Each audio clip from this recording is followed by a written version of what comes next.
عمر بن خطاب رضی اللہ عنہ وہ بھی تھے۔ حضرت عمر بن خطاب نے کہا صدقت یا ابا بکر، ابو بکر آپ سچ فرماتے ہیں، حبب الی من الدنیا ثلاث، مجھے بھی تین چیزیں پسند ہیں۔ اب حضرت عمر کی پسند دیکھو، الامر بالمعروف، نیکی کا حکم دینا، والنہی عن المنکر، گناہوں سے روکنا، وصوب الخلق، پرانے کپڑے پہننا۔ حضرت عمر فرماتے ہیں مجھے تین چیزیں بہت پسند ہیں۔ نمبر ایک الامر بالمعروف، نیکی کا حکم۔ حضرت عمر پھر نیکی کا حکم جیسے دیتے تھے آپ کو پتہ ہی ہے نا، وہاں ترغیب نہیں تھی، حکم تھا۔ الامر اور ہوتا ہے، ترغیب اور ہوتی ہے۔ امر کسے کہتے ہیں؟ قول القائل لغیر افعل علی سبیل الاستعلاء، یہ ہے امر۔ کسی دوسرے کو کہنا کہ کرو اور پتہ ہو کہ اس نے کرنا ہے، نہ کیا تو بڑا مشکل ہے کام۔ کنتم خیر امت اخرجت للناس، یہ امت بہترین امت ہے۔ کیوں؟ تأمرون بالمعروف، امر بالمعروف کرتی ہے، وتنہون عن المنکر، گناہوں سے روکتی ہے، اور نہیں کیا ہوتی ہے؟ قول القائل لغیر لا تفعل علی سبیل الاستعلاء، کسی دوسرے کو آپ کہ یہ کام نہیں کرنا، اور کب کہیں؟ جب آپ کو طاقت ہو، یہ نہیں ہے لا تفعل۔ اس امت کی خوبی کیا ہے؟ تأمرون بالمعروف، امر بالمعروف۔ نمبر دو تنہون عن المنکر، نہی عن المنکر۔ آگے وتؤمنون، یہ تؤمنون باللہ آخر میں لائے، اس کی وجہ یہ تؤمنون باللہ تو ساری امتوں میں تھا، اس امت کی خصوصیت نہیں ہے ایمان، وہ سب کے ذمہ تھا۔ اس امت کی خصوصیت کیا ہے؟ تأمرون بالمعروف وتنہون۔ اب آپ کے ذہن میں اشکال آئے گا، اگر امر بالمعروف، نیکی کا حکم دینا، اور نہی عن المنکر، گناہ سے روکنا، اس امت کی خصوصیت ہے، تو پھر یہ واقعہ حدیث پاک میں کیوں ہے؟ اللہ رب العزت نے بھیجا جبریل امین کو کہ جاؤ فلاں بستی کو ہلاک کر دو، وہ میرے نافرمان ہے۔ جبریل امین آئے اور اس میں ایک عابد نیک آدمی بزرگ تھا، سجدے کر رہا، عابد عبادت میں۔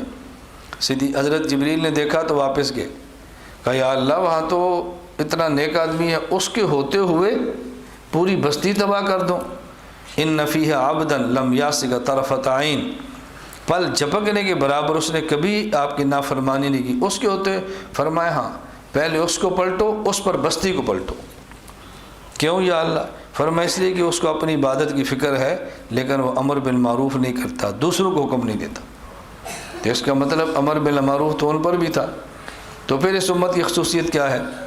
آپ کو معلوم ہے کہ میں اس کتاب کا حوالہ دیتا ہوں جس تک آپ کی رسائی ہو۔ اس کا معنی لوگ یہ سمجھتے ہیں کہ مولانا صاحب کو عربی کتاب نہیں آتی، میں وہ کتاب بتاتا ہوں کہ جس کو آپ دیکھ سکیں۔ لوگ سمجھتے ہیں کہ اس کو عربی کتابوں کا پتہ نہیں ہے، تو اس لیے پھر غلط فہمی کے شکار ہوتے ہیں۔ معرف القرآن مفتی محمد شفیع صاحب رحمۃ اللہ علیہ کی آپ دیکھ لیں، اور فرماتے ہیں امر بالمعروف ان میں بھی تھا، نہی عن المنکر پہلی امتوں میں بھی تھا، لیکن اس امت اور ان امتوں کے امر بالمعروف اور نہی عن المنکر میں فرق یہ ہے کہ ان کے امر بالمعروف کو مسترد کیا جا سکتا تھا، اس امت کے امر بالمعروف کو مسترد نہیں کیا جا سکتا۔ ان امتوں کے پیچھے عمومی طور پر وہ جہاد کی طاقت نہیں تھی جو اس امت کے پاس ہے، یہ خصوصیت کی وجہ ہے۔ ہم سمجھتے ہیں کہ صرف ترغیب و ترہیب وجہ ہے، یہ صرف وجہ نہیں ہے۔ تو عمر فرماتے ہیں الامر بالمعروف، نیکی کا حکم، والنہی عن المنکر، گناہوں سے روکنا، وصوب الخلق، اور پرانے کپڑے پہننا، حضرت عمر کی محبوب چیز تھی۔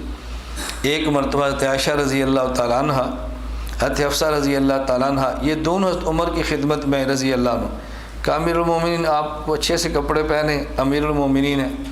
حضرت عمر رضی اللہ تعالیٰ عنہ کی حضرت حفصہ بیٹی تھی، ہماری تو ماں ہے، ان کی تو بیٹی تھی نا۔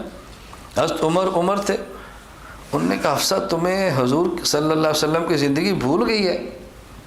رسول اللہ علیہ وسلم کے پاس ایک کپڑا ہوتا تھا، دن کو اوپر لیتے تھے، رات کو نیچے بچھاتے تھے، اور تم مجھے سمجھاتی ہو میں اور کپڑے لوں؟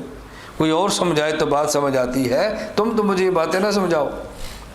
یہ حضرت عمر رضی اللہ تعالیٰ عنہ کا ایک محبت کا ذوق تھا، یہ ان چیزیں بہت پسند تھیں۔ حضرت عثمان غنی رضی اللہ تھے، انہوں نے کہا صدقت یا عمر، عمر آپ نے سچ فرمایا ہے۔